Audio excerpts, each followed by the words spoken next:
Лучшие экземпляры боевой техники артиллерийского вооружения, ураган Тюльпан Мстас и многое другое. Все это развернулось на территории войсковой части в Троицком.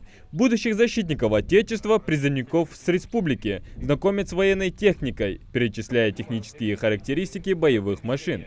Он также способен по старинке выполнять по визуальному наблюдению. То есть необходимо будет экипажу выдвинуться вперед из укрытия, выехать уже, скажем так, на прямую наводку.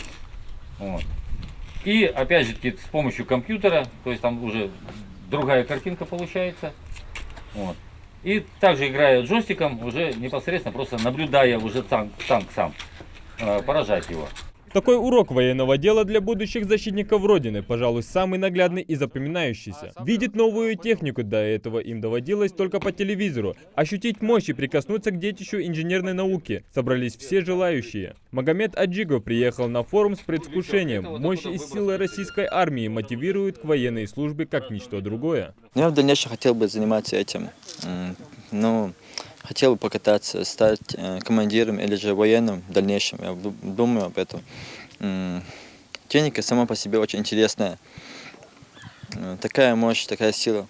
Пожалуй, самый интересный экземпляр здесь 50-тонная махина Малка. В части ее величественно называют царь-пушкой. Управляют таким гигантом 3 человека, и один стоит на наведении.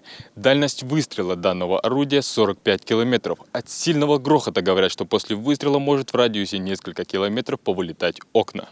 В военной стезе Малка используется с 1975 года, выпущено более 500 ее моделей. Подобный гигант легко может наводить страх на противника, но задача ее в первую очередь – защита граждан от внешних агрессоров. Армия, я в первую очередь скажу, сильна не техникой вооружений, которые мы имеем, это все-таки техника. Наша армия сильна духом, историей наших вооруженных сил, потому что если оглянуться назад, мы все знаем, что мы никогда не захватывали каких-то новых территорий.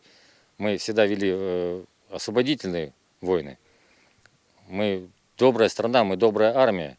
Но это не значит, что мы не готовы себя защитить и должны дать отпор любому агрессору. А сильны, еще раз повторяю, вот в первую очередь нашими людьми, нашими солдатами, нашими гражданами. Проверенные временем образцы техники, десятки экспонатов от связевых машин и ударно-поражающих. Некоторые из них уже побывали на полях боевых действий. Например, новая противотанковая машина «Хоризонтема», которая уже показала свои силы на территории Сирии. Сама машина может быть полностью скрыта на поле боя, находиться в укрытии. Ей достаточно поднять только радиолокационную антенну, по которой будет проводиться наведение реактивного снаряда.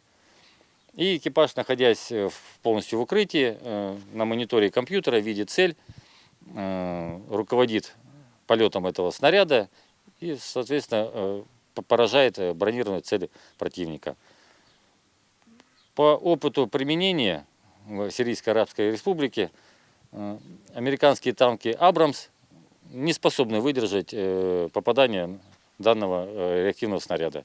Такие мероприятия воспитывают подрастающее поколение в духе патриотизма, учат чтить память о героях и уважать людей, которые защищают наше Отечество. Донести до каждого гражданина нашей страны мысль о том, что у нее есть мощные вооруженные силы, которые способны выполнить задачу по охране ее и обороне от внешнего агрессора, показать молодому поколению, которое собирается только в армию, образцы вооружения, на которых им предстоит служить в будущем, показать, опять же таки, тем, кто уже служил в армии, как развиваются наши вооруженные силы, что мы не стоим на месте, что мы используем уже новейшие образцы вооружения, которые способны поразить врага в любой обстановке боя. Военно-технический форум «Армия-2019» – это площадка для воспитания будущих призывников. К нему присоединились в каждом регионе страны. Адам Гулоев, Магомед Белакиев, Новости 24.